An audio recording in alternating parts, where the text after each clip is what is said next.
Hello and welcome back to another episode of Nick Tiffany's Movie Reviews, coming at you online in print format at nicktiffany.com, in audio, in podcast form, anywhere that you get your podcasts, and in video on YouTube. Today we are talking about A Haunting in Venice. I finally caught up with Kenneth Branagh's third installment in his Agatha Christie adaptation trilogy, playing Detective Hercule Poirot. He's doing double duty as he has been on the last couple films, directing and lead acting. And so far, it's worked out pretty well for him. And as someone who grew up in a household where, my mom loves the British channels, she loves BBC, she loves Murder, She Wrote, all these different Shetland shows, all that. I'm like, there's so many. I had them all in my head, and of course, I'm fumbling for them now. But your David Tennant's, and she loves British movies as well, all the Hugh Grant films, everything like that. She's just all in on the Brits. So growing up, I happened to watch, or I'd watch parts and bits of some of the Agatha Christie murder mysteries, some of, she didn't watch Doctor Who, but I saw a lot of David Tennant, Broadchurch. There we go. I watched a lot of these kind of British detective mystery type dramas over time, old Sherlock, newer Benedict Cumberbatch Sherlock.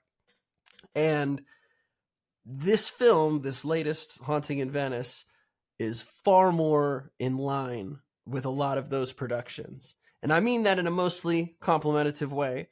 I think story-wise, this film doesn't bother itself with kind of trying to dress things up like maybe they did, especially on the Murder on the Nile. Murder in the Orient Express, I enjoyed, I think, second best as far as the story goes. Still a little bit more of the spectacle focus as well there. You've got a lot more A-listers in both of those films. This third one, not that they don't have stars in it. You've got Tina Fey, you've got Beth from Yellowstone, you've got Jamie Dornan from 50 Shades of Grey. You've got a few people popping up here and there, but the story is far more concerned on the mystery at hand and just kind of taking the straightforward approach into the story. There's not a lot of fluff, which I kind of liked, but in the same sense, because this is a lot like those BBC productions, it feels a little bare bones. The score is nothing overly consuming, kind of like how I felt like watching a lot of those BBC TV shows. I was like, this is really fascinating stuff, from the mystery at hand to the people dying, what Poirot is trying to uncover. But there is a lack of audio engagement for me, I would say sometimes. It's my one thing. Audio, I'm like, music and a well-placed score, truly transcend some of the narrative, some of what's happening on screen. So I was a little let down in terms of how the soundtrack and the score were used here. However, I was really impressed by what Kenneth Branagh was doing with the camera this time around. Because we're in this super intimate setting, much more like the Orient Express. The boat and the Nile's a little more wide. You've got a lot more shots taking place on and off the boat, all around. This film, once we get going, once we're in the trenches, we are in this haunted palazzo in Italy, in Venice. And Kenneth Branagh uses the space in every room really well. He kind of utilizes every angle, giving you as much as he can put on the screen, kind of giving you, the audience, a chance to look around. Obviously, you're kind of listening for audio cues. You're listening for little hints or things people might subtly mention about someone else, like we're building our own kind of case study along with them. But because you've got these massive wide angle shots, you can really see all the different rooms that these characters are inhabiting, rooms where maybe someone was murdered, rooms where this was misplaced. And so you really have an opportunity to look at everything in hand. And that, for me, kind of brought me more into the mystery. Soundtrack aside, that kind of really kept me engaged, because I'm listening to all the ends of people's sentences, listening for certain cliffhangers, but I'm scanning and I'm looking and I'm like, okay, if he noticed that, what else am I missing? What else could I be looking for, knowing what we know in the story so far? And so I think that really worked to their advantage in terms of this bare bones and all. I think the story itself is a little more intriguing than the last couple. Again, I think Orient Express is a firm number 2 for me. Just overall, I think it was a better story than the Death on the Nile.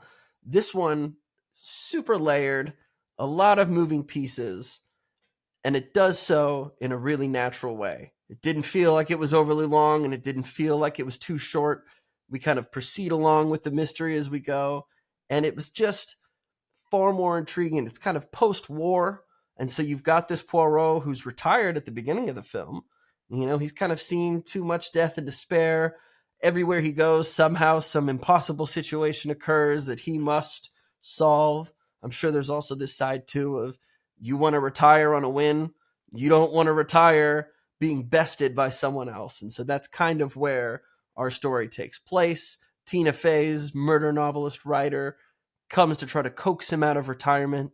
Come watch this seance. I can't make any sense of it. Hopefully you can. Of course, Poirot does not believe in anything otherworldly, anything like spirits and that. So to his surprise, of course, when he sits down with the medium, some weird things start happening. Some he can explain. He's no fool. But there are a few other things that are kind of left up to the wind, and he's not quite sure how to make heads or tails of it. And so that's also proving for a very interesting factor in the film. You've got this Poirot who's kind of doubting himself, who's uncertain that maybe he has what it takes to fully uncover the truth, but damn it, he's going to try. And so, you know, he and Tina Fey have a fun little banter. I kind of wish maybe that she was in it just a little bit more. Kind of felt like Tina Fey, just playing Tina Fey light, which was fine.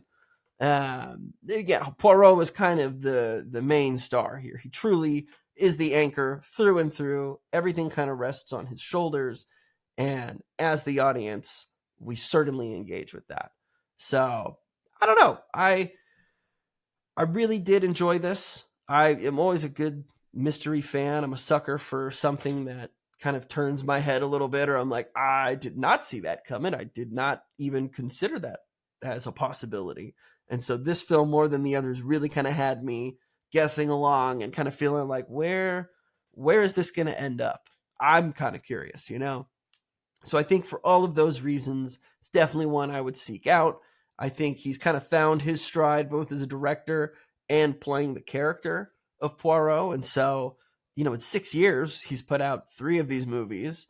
And if there's something people love alongside horror and thrillers, it would be mysteries. I was kind of bummed that this movie was also billed as like, and maybe it wasn't billed as a thriller. Every advertisement was kind of showcasing, oh, there's frights and spooks, and we're dealing with spirits in a haunted house and all this kind of stuff. And again, maybe this comes down to the score. There are certainly jump scares in the movie, but without having that really high-pitched violin to match right when the cat's jumping out in front of you or something, it was just kind of like, like that. It felt like a BBC television scare. It was like, okay, it was mildly frightening, but it was nothing that, you know, had me shaking in my boots. And so I kind of wish like maybe you could lean into the horror just a little bit. That's, you know, just to add a little pizzazz maybe. But again, this is a pretty honest and faithful, ironically, adaptation of what Agatha Christie's probably going for. This work actually was kind of adapted a little bit. Originally, the setting was in the countryside of England. It's been moved to Venice. They kind of changed a little bit of some of the character dynamics and what's happened in the story. So it's a looser adaptation of Agatha Christie's works, but still feels emblematic of a story that was written back in the 40s, or taking place at least around the 40s as well. It's kind of like how I feel like when I watched New Great Gatsby versus Robert Redford Great Gatsby. Robert Redford Great Gatsby, it's great. It's a terrific, faithful adaptation of the works at the time. I totally see that. And then you get Baz Luhrmann, who's like, when I read Gatsby, I'm picturing the most lavish shirts that he's throwing all down to Daisy. I'm picturing this massive party. And so, of course, I was in high school when that came out. So, like, I kind of gravitated to that already. I liked Baz Luhrmann, and I love Leo. So I was already on board with, hey, I get why the Redford version's there. And I can appreciate that it's faithful.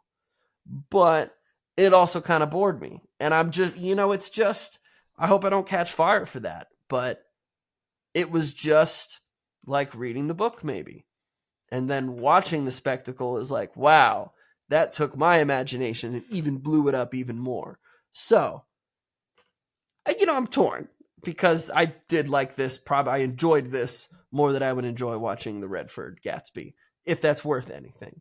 But Haunting in Venice, if you like mysteries, if you like Kenneth Branagh, I don't think you can go wrong with this one. You're going to come home with stuff to talk about, I'm certain. It definitely makes you think about all the ways you're like, wow, people are very creative, number one, with how subtly they can kill someone or try to get away with murder and all these things. But that's why you need the world's greatest detective, who's not Batman, to be on the case. Thank you again for listening, you guys. We're moving right along. It's almost October somehow. I don't know how that is. Of course, we're not going to have Dune this year, which is a huge bummer, but there's still some massive films coming out. We got Creator coming out in a week. I'm stoked on that. Marvel's is going to be coming out in November. There's more than a few big things to kind of end the year that I'm looking forward to. And so I think we're going to have more than enough great stuff coming in the next few months here. Oscar movie season, as far as releases, is going to start. You're going to see a lot of those festival darlings start to come out in limited release. So I'll be trying to keep up with those as well. And we'll continue doing DVD. It sounds kind of weird to say DVD sometimes. Say 4K disc and digital and streaming releases. So thanks again, everybody, for listening. Make sure to follow NT Movie Reviews on all social media networks, podcast platforms, and find us at nicktiffany.com. Have a wonderful rest of your day, and we'll see you next time.